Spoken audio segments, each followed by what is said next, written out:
दोस्तों, इस रिपोर्ट में मैं आपको गाजा के ताज़ा हालात बताने की कोशिश करूंगा। खबर आ रही है कि आज रात तक हमास सीज फायर के लिए राजी हो सकता है। जो डील हमास और इसराइल के बीच चल रही है वो डील आज फाइनल होने की उम्मीद है। कई सारी रिपोर्ट सामने आई हैं। इन सारी चीज़ों पर चर्चा करने से पहले आपको अपने देश की एक बड़ी खबर बताना चाहता हूं। यूपीएटीएस ने पाकिस्तान की खुफिया एजेंसी आईएसआई के एक बड़े एजेंट को मेरठ से गिरफ्तार किया है। यूपीएटीएस की मेरठ यूनिट ने मेरठ से सत्येंद्र सिवाल नाम के एक शख्स को गिरफ्तार किया है, जो पाकिस्तान की खुफिया एजेंसी आईएसआई को भारत की बहुत सारी खुफिया जानकारी देता था। यूपीएटीएस ने पाकिस्तान की खुफिया एजेंसी आईएसआई के जिस एजेंट सत्येंद्र सिवाल को पकड़ा है वो रूस के अंदर भारतीय एम्बेसी में काम करता था।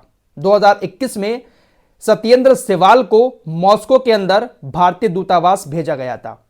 वहां पर काम करते करते पाकिस्तान का यह हैंडलर बन गया और भारत की बहुत सारी जानकारी, भारत के रक्षा मंत्रालय की, भारत के दूतावास की, भारत के विदेश मंत्रालय की या भारतीय सैन्य इंस्टीट्यूट, जो भी जरूरी खुफिया जानकारियां थीं वो पाकिस्तान को भेज रहा था।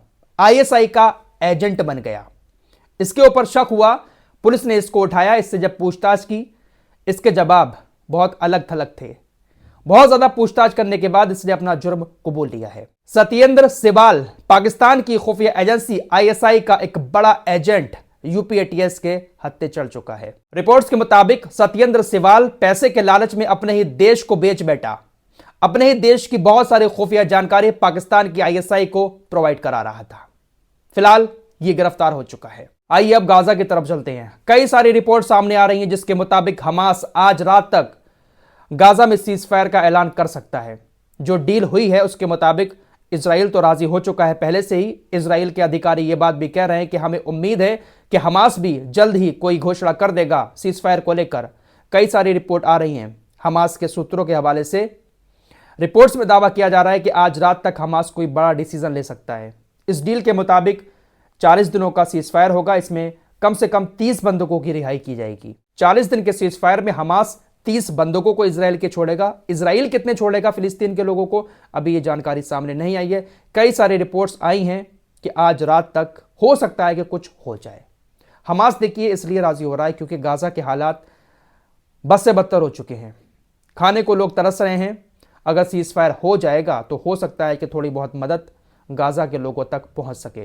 इंटरनेशनल कोर्ट ऑफ जस्टिस के फैसला सुनाने के बाद अभी भी इजराइल लगातार गाजा के अंदर लोगों को मारे जा रहा है। पिछले 24 घंटे में इजराइल ने 127 फिलिस्तीनियों को मार दिया है और 7 अक्टूबर से लेकर अब तक तकरीबन 27,365 लोगों की मौत हो चुकी है। 66,630 लोग गाजा के अंदर घायल हुए हैं। ये अभी अभी कुछ देर पहले गाजा हेल्थ मिनिस्ट्री ने आंकड़े बताए हैं।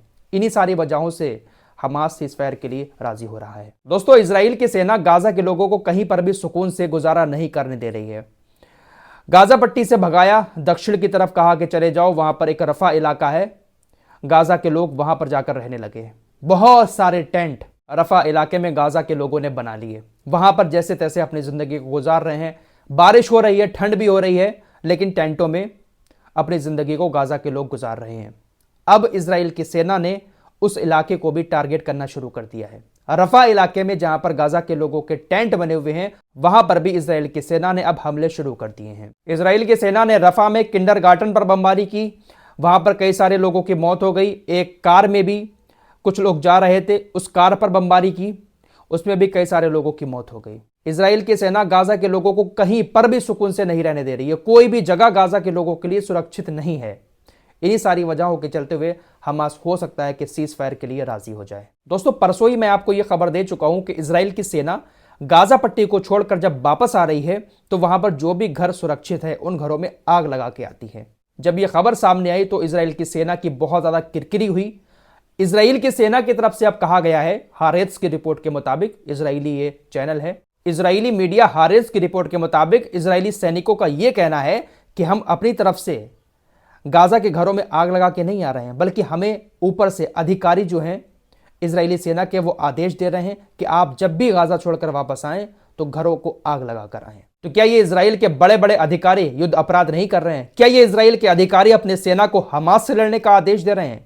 बाकायदा इजराइल की मीडिया इस बात का दावा कर रही है कि अधिकारी इजाजत दे रहे हैं, बड़े बड़े अधिकारी इजराइल के, तभी सेना गाजा के घरों में आग लगा के आ रही है।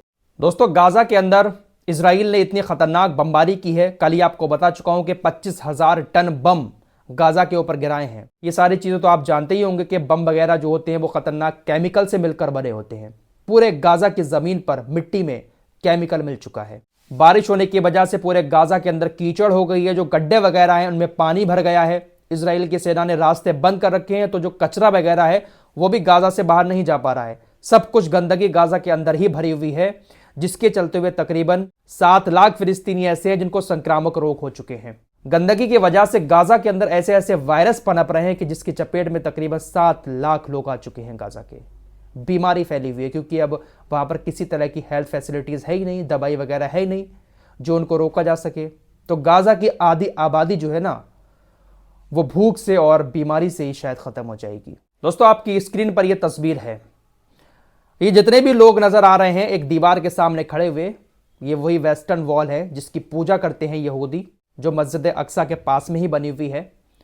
ये जितने भी आपको लीडर नजर आ रहे हैं ये सारे के सारे अमेरिका के हैं। अमेरिका का कोई भी राष्ट्रपति बनता है वो इजराइल की इस दीवार पर जाकर अपना मत्था जरूर टेकता है, यहां पर जाकर प्रार्थना जरूर करता है। साथ ही साथ और भी जो बड़े बड़े लीडर हैं अमेरिका के अंदर, वो यहां पर आकर मत्था जरूर टेकते हैं।